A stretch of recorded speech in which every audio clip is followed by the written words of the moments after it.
আমি পেলভিসটা যদি আপনাকে দেখাই তাহলে আপনি দেখেন এখানে কয়েকটা চেঞ্জ আছে।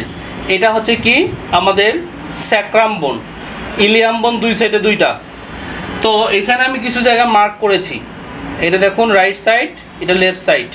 আবার ইলিয়ামের রাইট সাইড মার্ক করেছি, লেফট সাইড মার্ক করেছি। এবং এটা L5, L4, L3, L2। তো এই জায়গায় যদি আপনি দেখেন এটা হচ্ছে স্পাইনাস প্রসেস। এই স্পাইনাস প্রসেস দুই সাইডে দুটো ট্রান্সভার্স প্রসেস থাকে।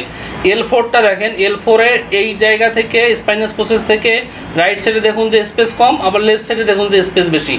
তার মানে আমি কি বলছি আপনাকে, যে আপনার ডিস্কটা তখনই ফেটে যাবে যখন আপনার হাড়ের পজিশনাল ফল্ট হবে।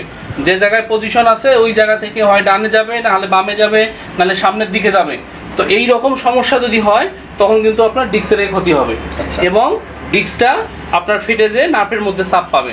এবং এই জায়গায় দেখুন আপনার মেইন সমস্যাটা সেটা এই যে এখানে। তো আমি বলছিলাম না আপনার পেলভিকটা, কোমরটা বাঁকা হয়ে গেছে, বাঁকাটা এই জায়গাতে হয়েছে। তো এইটা হচ্ছে স্যাক্রাম, এটা ইলিয়াম। ইলিয়ামের দুই জায়গা হচ্ছে মিডিল যে জয়েন্টটা, এটা হচ্ছে স্যাম্পিথিস পিউবিস। এই স্যাম্পিথিস পিউবিস এবং স্যাক্রামের লাস্ট যে পার্টটা, কক্সিকের যে পার্টটা, এইটা পার্ট সমান থাকবে। এটা কি সমান আছে? না, সমান কিন্তু নাই। আপনার সমস্যাটা এই জায়গাতেই হয়েছে, যেই কারণে আপনার ব্যথা এই কোমর থেকে পায়ের দিকে আসতেছে। অল্পতেই চাপ লাগতেছে, অল্পতেই আপনার ঝিঝি অবশ লাগতেছে এবং আগুনের মতো জ্বলে, তাই তো? জি জি। আচ্ছা ঠিক আছে, এটা ঠিক হয়ে যাবে, টেনশন করিয়েন না।